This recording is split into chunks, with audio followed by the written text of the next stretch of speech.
Welcome back to the Sounds of the Baskerville. I'm here with Chris Baskerville, the Hound. Mr. Chris Baskerville, the managing partner of Josh Sutherland, Brisbane. How are you, Chris? Even Queensland, mate. Oh, Queensland, the world. And once again, back with us, we're really pleased to have Patrick Schweizer from ALARES. So great to have you back. Pleasure to be back, James. Thank you, Chris. You've come a long way, haven't you, Pat? From Well, we're kind of holding back in here, really, when you think about it. We wanted to go, okay, we've had, tell us what this whole ALARES thingy is. We've had that, and that's been really interesting in terms of the sort of clients that you've got. And I think it's been a little bit of that commentary that we were talking about last episode about, what have you seen and what are the drivers and where are we? But I think one of the things that I think that Chris and I were really interested in was small business restructures, because that's a sort of a new thing that came across. I mean, I talked in a previous episode, Chris, about you and I famously miscalling the zombie apocalypse and famously miscalling the tsunami of. We also said, what is this small business restructuring thought bubble? It'll never take on, will it? And of course, the numbers are quite high, aren't they, for these restructures? Yeah, SBRs are really quite interesting, where in the early days when the process was first devised, the numbers were actually very, very low and the take-up was very slow. I think, likely because that whole scheme was sort of very unfamiliar and not well understood. But what we've seen is this year, especially, the numbers have really started to take off with more and more SBR appointments. Our understanding is, again, that one of the major drivers of that is the ATO. And I'm sure Chris can speak to this more, but what we sort of see in here is that the ATO is a key component of many of those appointments. Yeah, and I just want to address James's opening statement about all the predictions that we made didn't come true. And I think the reason being, fundamentally, the reason was we never anticipated the government response. So the government comes sweeping in, changes all the relevant legislation around chasing debts, what Patrick was talking about in a previous episode, introduces new legislation, then stimulates the entire economy, $300 billion plus. So no one could see that coming. So that was what we didn't see. But I think, having on reflection now, it wasn't that what we were saying was going to be wrong. It was just not yet. Not yet. And so we're now 4 years down the track, and now we're starting to basically see the things that we saw 4 years ago starting to come to fruition. Right. And I think that maybe that's the legislation. It didn't come out of nowhere specifically, but small business restructures sort of appeared as well as all that stimulus. They appeared in January, 1st of January 2021. So that was when the legislation began.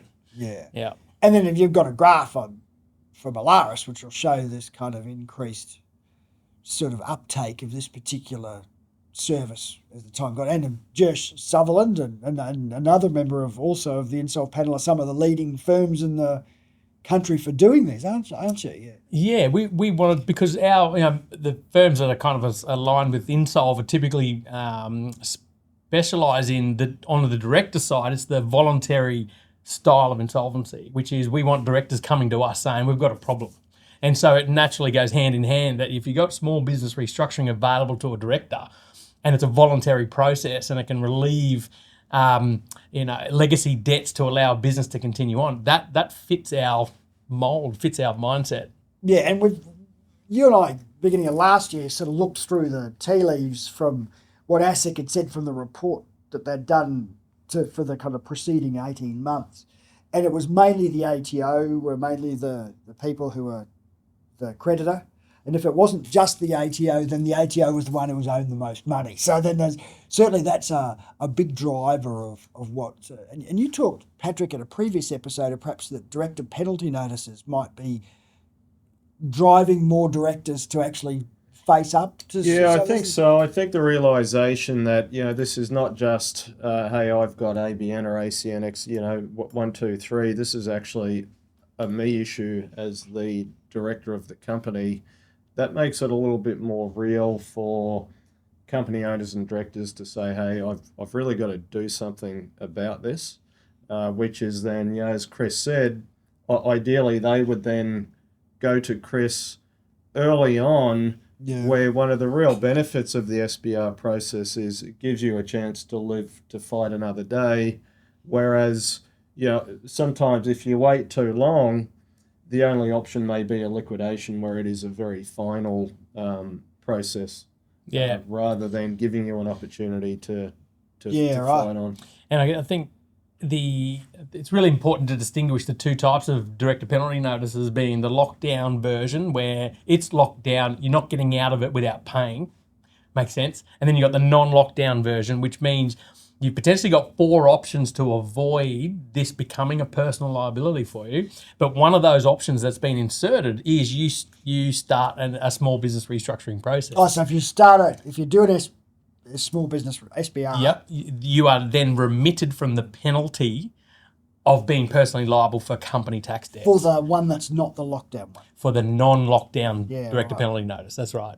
Right. So that's an important distinction. So what that, I guess, what that means is, with an increase of director penalty notices going out there, will be commensurate with an increase in small business restructuring as well. They go hand in hand. And that's, I suppose, effectively that's what you're seeing. Exactly right. Exactly right. So more DPNs getting issued, more people then saying, what are my options? What should I do? They will go to their accountants. They will go to their key advisors. And more we're seeing in our data is they're getting sort of pushed towards this SBR process, where in the last couple of months it's not quite, but approaching 20% of all new appointments are now SBRs. And this is, and I mean, I've talked to you both sort of separately before, and I don't expect an answer, but in your heart, do you think that the SBRs are bringing work forward that might have gone into liquidation more formally, or dare I say it, that some people might have tried to go to an untrustworthy advisor and tried to find some way to shimmy themselves out of the problem in the past, whereas now small business, these SBRs are a way of using the process to actually do the right thing? I mean, is that do you have a sense of that, or is the answer maybe yes? I guess, are you trying to say that as a result of small business restructuring, we've mitigated any sort of illegal Phoenix activity or directors acting? Surely there must be less incentive to do that if you've got a legitimate path to negotiate with the tax man. Yeah.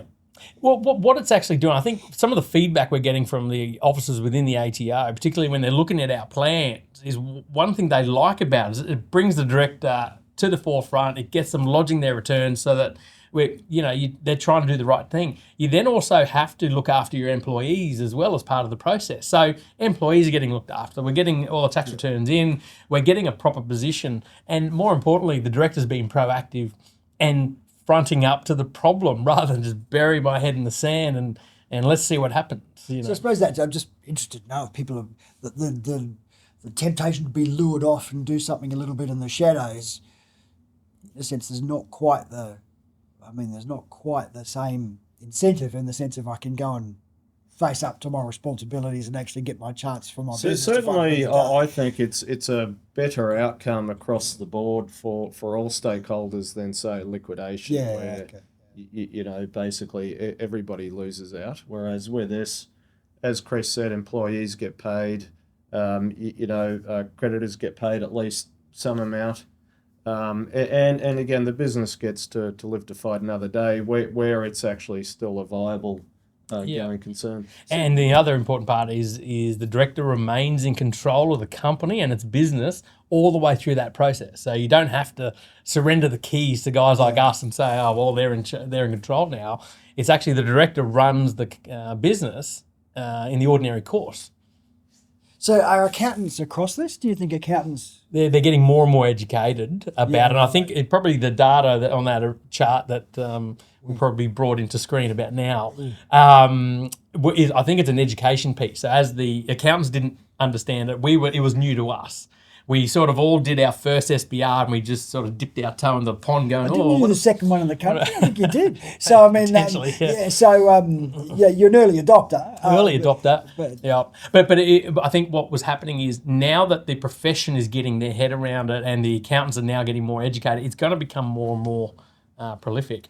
Yeah, okay. I think as well that there's a much clearer understanding now, right, in terms of what will the ATO actually accept out of the process. How many sort of cents on the dollar, if you will. Can you negotiate what is the range there? What is the wiggle room? That was probably not. Yeah, the first one you did, you probably didn't know what the ATO was going to. Well, that's correct. Yeah. Yeah, and in the early days, so the ATO did set up people within the organisation that would just handle this. So in the early days of it, we used to send our reports about 5 days in advance, get the feedback from the ATO. That then helped us tweak the report or tweak the proposal, working with the director. And so that gave us a real sense of where does this report or where does this proposal need to land. But as the data is showing this humongous growth in small business, the ATO is spending less and less time on doing that because they're getting inundated so with busy. proposals. So, yeah. And I think the thing and that was the thought that I kind of had was, if we talked about the trend coming back, getting sort of the can was kicked down the road for the insolvencies and the business wind-ups that would have happened but for government stimulus and the change of the law. Are we now at the stage where those SBRs replace a whole chunk of the more traditional business that you might have had to have done, where you had to wind up, in a lot of cases, empty business? I'm interested to know what the new. Do you have any sense of what the world looks like from here?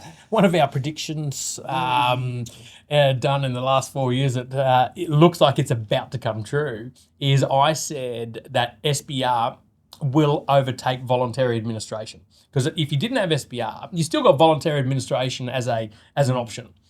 A different style of thinking around it, but it's still an option. But SBR, I think, will overtake voluntary administration. So maybe you're right, James. Maybe we've just replaced what would ordinarily us be in a voluntary administration role and put it into an SBR role. Or alternatively, it's taken potentially some of the liquidations that you'd normally face and replaced it with small business restructuring.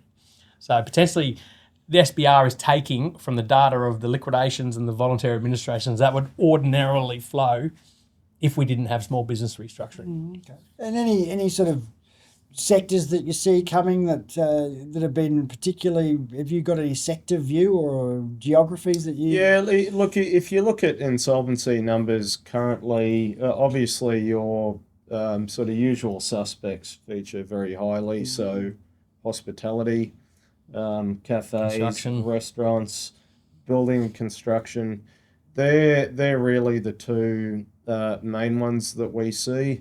I think things tied to consumer discretionary spend will increasingly face more and more headwinds, giving cost of living pressures, etc. So nothing sort of new or earth-shattering there.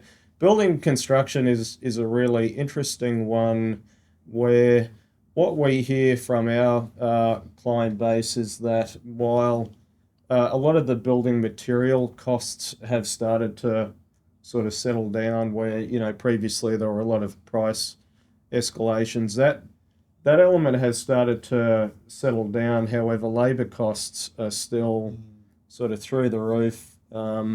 Lots of labour shortages, and now a lot of the building and construction guys are having to compete with big government infrastructure projects for labour.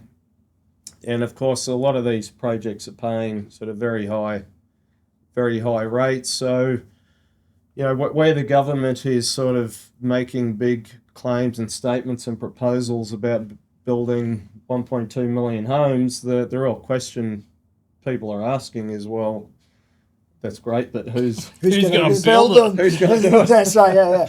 And so that's a continued pressure point on the economy. I think it's interesting. You always hear that, consumer discretionary and things like cafes. I mean, cafes have a failure rate anyway. It's more about a higher failure rate than you'd ordinarily expect for a cafe. Is effectively what you're saying, isn't it? Yeah, and we're certainly seeing higher rates at the moment where, you know, your sort of typical office worker who may get a coffee in the morning and then another one before lunch.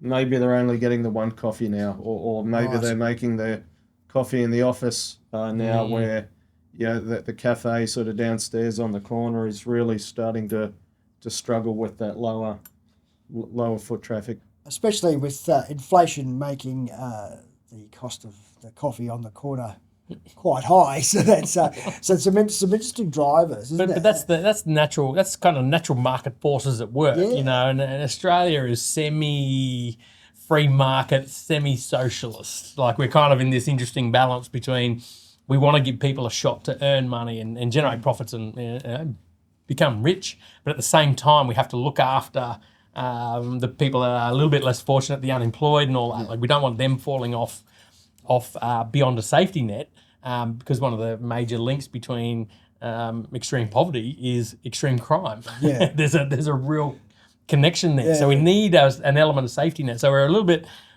free market and we're a little bit socialist. But yeah, like probably pre-pandemic, we had coffee shops on every corner of our city block. Well, that might be a bit excessive now. So naturally, the market forces will bring you down to maybe 2 or maybe 1. Yeah. Especially with the whole kind of work from home paradigm, the world turned upside down. So it is.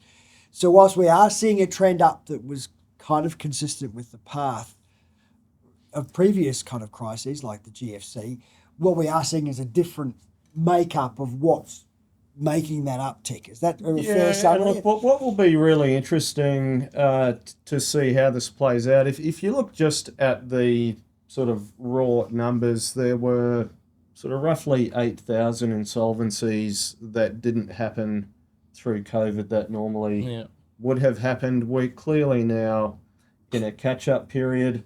It'll be really fascinating once we've sort of caught up those 8,000, if you will, what will then become the new sort of norm? Exactly. Will it be a higher level? Will it be a lower level? Where's that really going to ultimately sit? And it's also the interplay of government and policy. So does the taxman say, I want to get more than 20 cents in the dollar?